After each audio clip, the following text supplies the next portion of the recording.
morning guys and welcome back to Travelala.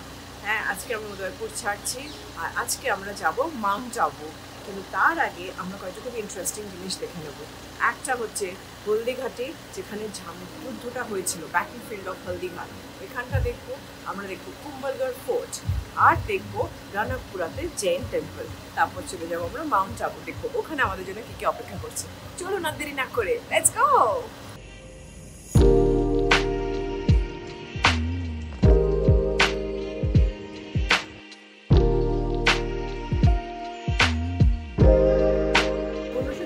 সালের 18ই June হলদিঘাটে সেই famous যুদ্ধ এখানেই কিন্তু হয়েছিল রানা প্রতাপ সিং মেবারে এবং তার সাথে মুঘল সম্রাটের থেকে মান সিং এর সাথে।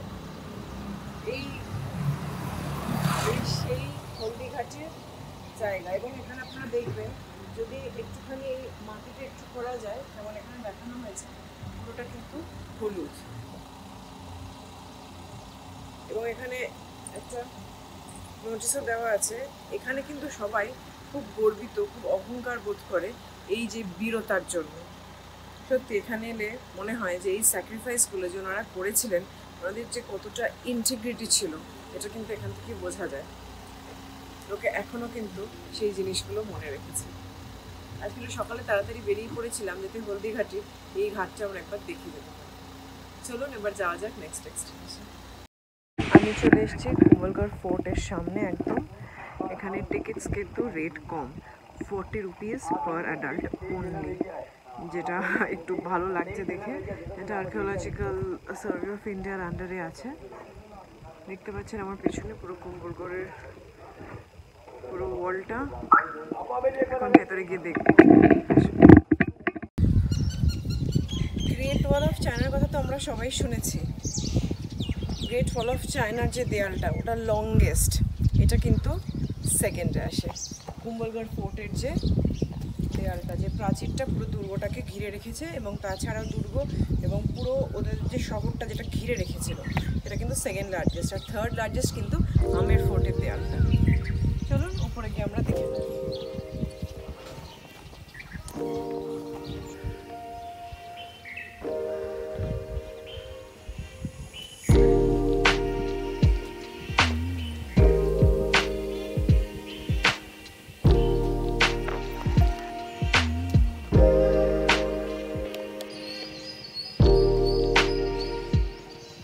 কেলার মধ্যে কিন্তু বিশাল অংশ, এবং এখন আমরা দেখছি এর ভেতরে কিন্তু মানুষ বসবাস করে। আমি এখন যেখানে দাঁড়িয়ে আছি, এটা মহারানা প্রতাপের জন্মস্থান। হ্যাঁ, উনি ফোর্টে জন্মগ্রহণ করেছিলেন এই ঘরে, এবং উনি কিন্তু উদয়পুর সিটি প্যালেসে থাকতেন না। উদয়পুর সিটি প্যালেস থাকা সত্ত্বেও উনি কিন্তু এই কুম্ভলগড় ফোর্টেই থাকতেন। আসুন ভেতরটা করে দেখি।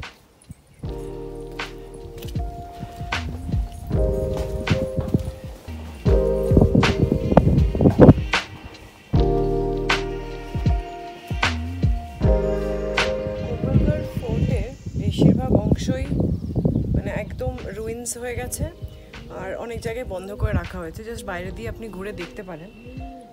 তবে একটা জিনিস বলতেই হচ্ছে, এটা কিন্তু বিশাল বড় ফোর্ট। আপনারা নিচে দেখছেন কোথা দিয়ে ওই প্রাচীরের অংশ গেছে। মানে এই জায়গাগুলো তো যাওয়া যায় না, এখন জঙ্গল হয়ে গেছে, রাস্তা ব্লকও করা আছে। বিশাল এলাকা জুড়ে, আমরা যখন আগের দিন মিনিয়েচার কুম্ভলগড় ফোর্টটা দেখছিলাম, তখনও দেখেছিলাম বিশাল এরিয়া জুড়ে। এখানেও বিশাল এরিয়া জুড়ে এটা। তো যতটুকুনি দেখা যাচ্ছে আমি আপনাদের দেখানোর চেষ্টা করছি।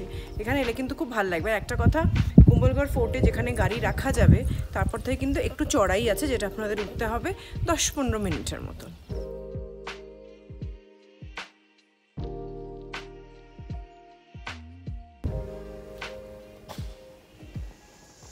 আগের দিন আমরা সিটি প্যালেসেও গেছিলাম, এখন আমি দাঁড়িয়েছি কুম্ভলগড় ফোর্টের মাঝখানে। কিন্তু সিটি প্যালেসেও যখন গেছিলাম, এরকম ধরনের স্ট্রাকচার, এরকম ধরনের আর্কিটেকচার কিন্তু আমরা দেখেছি।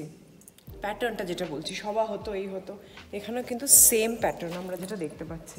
কিন্তু ডিফারেন্স একটাই, এখানে কেউ থাকে না, জায়গাটা পুরো ডেজার্টেড। সিটি প্যালেসে যেহেতু এখনও লোক থাকে, তার একটা চমকটা আলাদা। কিন্তু এখানে এসেও কিন্তু ঠিক ওই পুরোনো ফিলিংটা কিন্তু জ্যান্ত হয়ে আসছে। আমি আপনাদের বলছি বারবার, রাজস্থানে প্রত্যেকটা কেল্লা, প্রত্যেকটা প্যালেসে কিন্তু ইতিহাস জীবন্ত হয়ে আসে।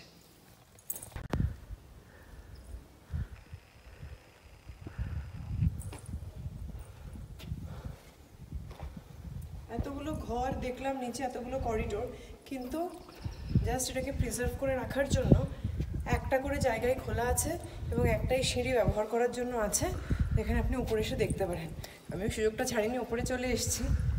এই নিচে একটু আগে এখানেই আমি দাঁড়িয়েছিলাম।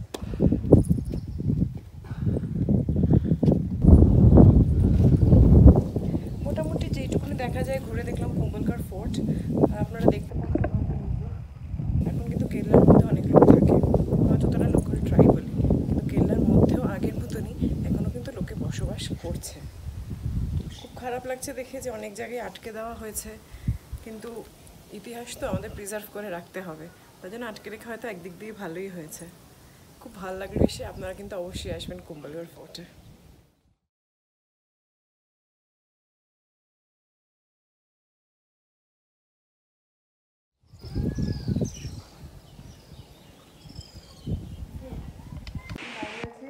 যেটা আগে ছিল কুম্ভ প্যালেস, রানা কুম্ভ এটা প্রথম স্থাপনা করেন কুম্ভ প্যালেস।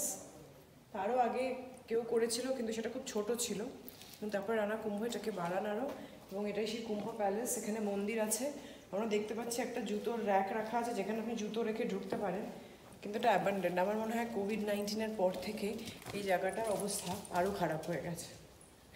আমি বারবার অন্যদিকে তাকাচ্ছি, কারণ এখানে অনেক হনুমান ঘুরে বেড়াচ্ছে এবং তারা এত দৌড়াচ্ছি জাস্ট আমার ওপর অ্যাটাক না করে, এটাই ভাবছিলাম। কুম্ভ প্যালেসের সিঁড়িটা আছে, চলুন একটু উঠে গিয়ে দেখা যাক উপরে কী আছে। বিশেষ কিছু নেই, এখন সব রুইন্স।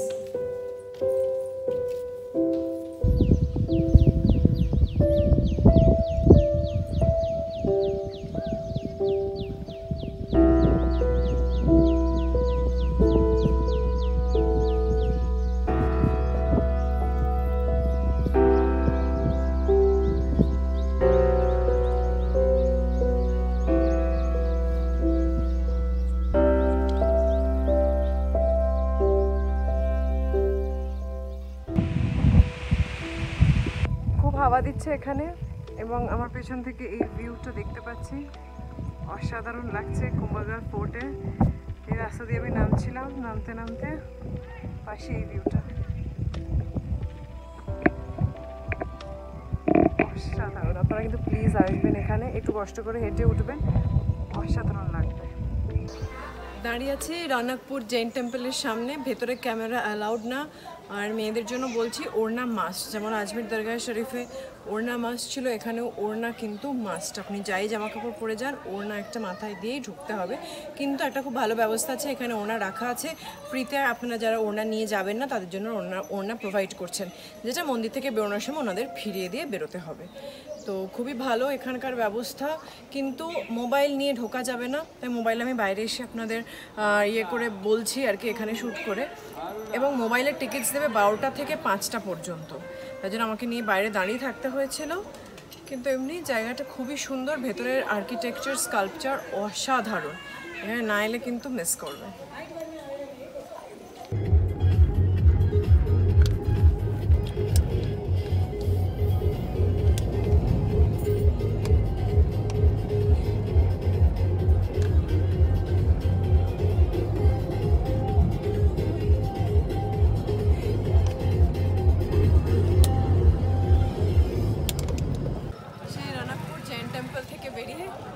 মাঝখানে একটু লাঞ্চ করে আমরা চলে এসেছি দিলওয়ারা জৈন টেম্পলে। রানাকপুরের জৈন টেম্পল কিন্তু পৃথিবীতে সব থেকে বড় জৈন টেম্পল, আর সেকেন্ড কিন্তু এই দিলওয়ারা। আমরা যাব ভেতরে, ফটোগ্রাফি তো অ্যালাউড না, পুরো ভেতরে আপনাদের নিয়ে যেতে আমি পারবো না, বাট যতটা দেখা যায় চলুন দেখি।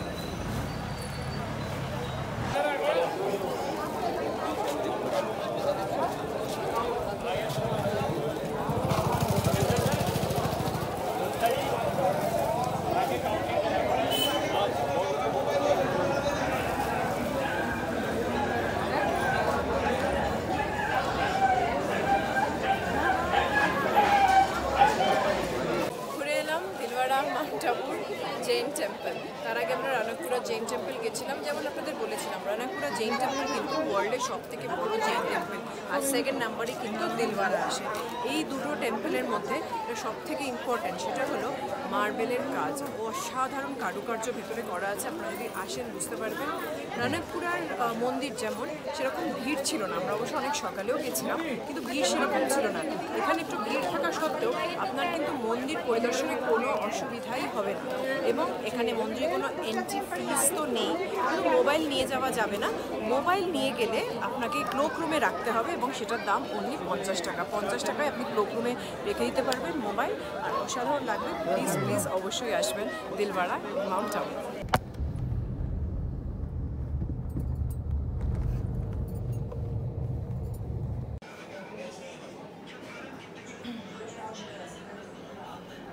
এই অচলেশ্বর মন্দিরের ভেতরে যাওয়ার রাস্তা দেখতে পাচ্ছি, শ্রী অচলেশ্বর মহাদেব। এখানে ওনার বুড়ো আঙুলের ছাপ পাওয়া যায়। ভেতরে কি দেখে নেবো আর জেনে নেবো আরও হিস্ট্রি।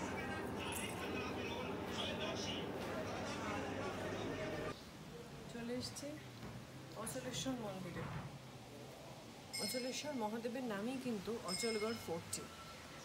গুজরাটের পরমার ডাইনেস্টি কিন্তু 11th সেঞ্চুরিতে প্রথমে ফোর্টটা বানিয়েছিল। তারপর নানা যুদ্ধের পরে ফোর্টের বিশেষ কিছু অবশিষ্ট থাকে না, কিন্তু 14th সেঞ্চুরিতে রানা কুম্ভ এই ফোর্টটাকে আবার রেনোভেট করে পুনর্নির্মাণ করেন।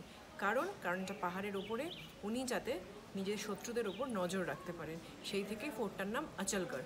এখন ফোর্টের আর কিছু বাকি নেই। রানা কুম্ভর যে মেন মহল ছিল সেইটাকে এখন মন্দির হয়ে গেছে। আশেপাশে ছোটোখাটো মন্দির আছে আর ছোটোখাটো পুকুর আছে।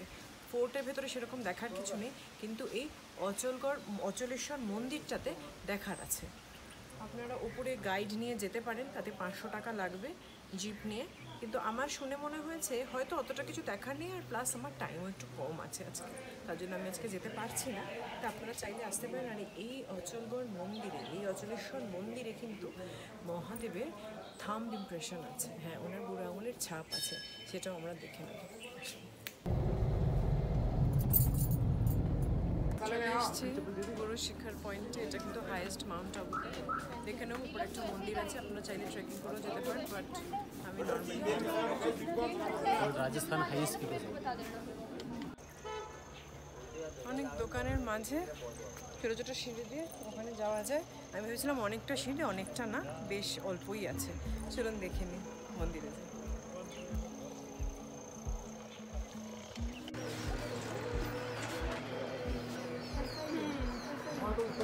আমি ঠিক মন্দিরের সামনেই দাঁড়িয়ে আছি, কিন্তু আজকে এত কুয়াশা, নিচে ভালো কিছু দেখা যাচ্ছে না। এটা কিন্তু খুব ভালো একটা ভিউ পয়েন্ট। এত কুয়াশা, আর বানাস নদী কিন্তু পুরোটা দিয়ে দেখা যায়। কুয়াশার জন্য আমরা ওটা দেখতে পাচ্ছি না। চলুন মন্দিরটা একবার দেখি।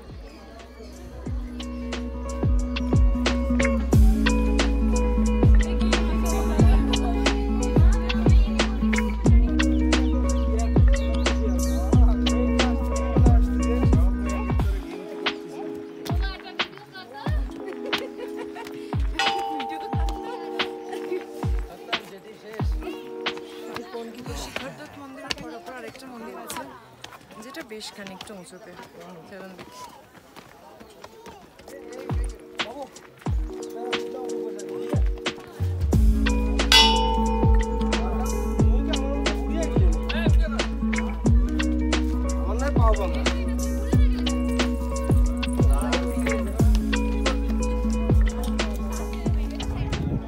আমি দাঁড়িয়ে আছি মাউন্ট আবুর সব থেকে উঁচু পয়েন্টে, কিন্তু দেখতেই পাচ্ছেন এত কুয়াশা, ভিজিবিলিটি লেভেল খুব কম, আশেপাশে কিছুই দেখাতে পাচ্ছি না। খুব সুন্দর হাওয়া দিচ্ছে।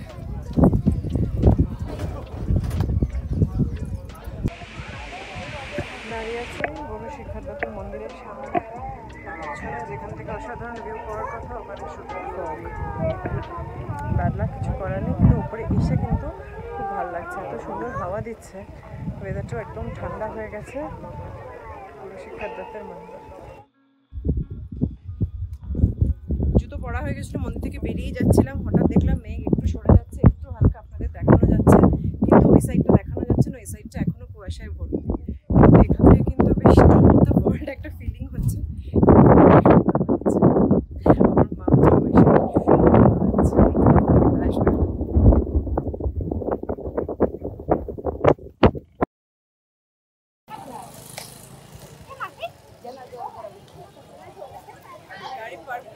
এসেছি নাকি লেক, এখান থেকে 160 মিটার দূরে মাত্র, গিয়ে দেখবো, খুব এক্সাইটিং লাগছে।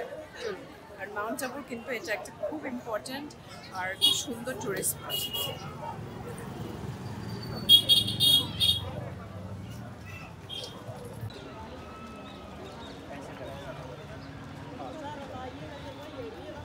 দাঁড়িয়ে আছি নাকি লেকের সামনে।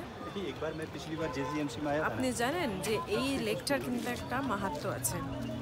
মহাত্মা গান্ধীর অস্থি বিসর্জন হয়েছিল কিন্তু এই নাকি লেকে। সুন্দর পাহাড়ের কোলের মাঝে নাকি লেক, খুব সুন্দর লাগছে দেখতে।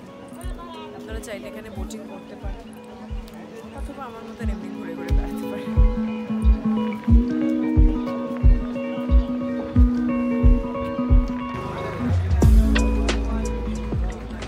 আমি নাকি লেকের পাশটাতে ঘুরে বেড়াচ্ছি, আপনারা দেখছেন আমার পিছনে সবাই রাজস্থানি ড্রেস পরে, রাজস্থানি ফোক ড্রেস পরে ফটো তুলছে।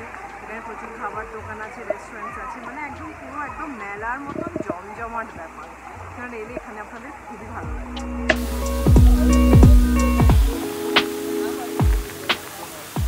আমি বসে আছি নাকি লেকের ঠিক উপরেই একটা ক্যাফেতে, একদম ওভারলুকিং দ্য লেক যেটাকে বলে, মানে অলমোস্ট মনে হচ্ছে বোটের মধ্যে বসে আছি।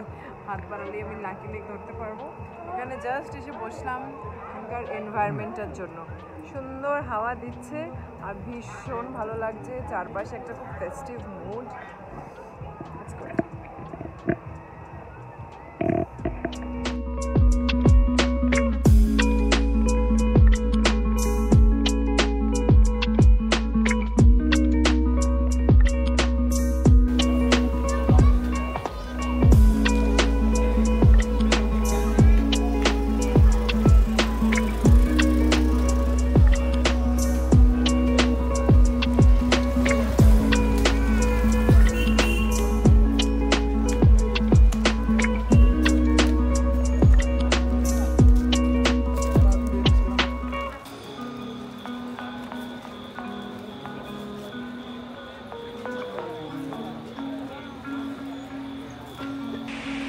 হোটেল সুধীর, হ্যাঁ এইটা আমার আজকের location for the night. Mount আবুতে আমি হোটেল সুধীরে উঠেছি। এবার আমি গিয়ে রিসেপশনে চেক ইন করে তারপর আপনাদের রুমটা দেখাবো। আজকে যেহেতু সকাল সকাল মাউন্ট আবুতে চলে এসেছিলাম, তার জন্য আমার মাউন্ট আবুর পুরো সাইট সিইংই শেষ হয়ে গেছে। কালকে সকালে উঠে আমরা যাব যোধপুর। তার আগে আপনাদের দেখাবো আমার রুমটা, আসুন।